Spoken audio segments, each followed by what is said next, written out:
Isomo ryo mu gitabo cya kabiri cya Samweli.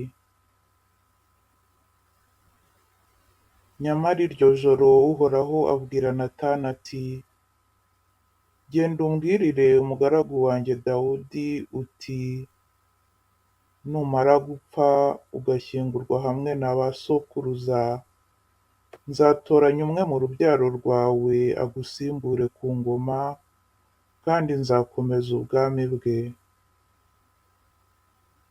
Uwo ni we uzanyubakira inzu, nanjye nzakomeza ingoma ye iteka. Nzamubera se, na we ambere umwana.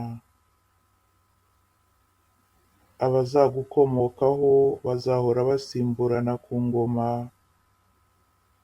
kandi ubwami bwawe buzahoraho iteka.»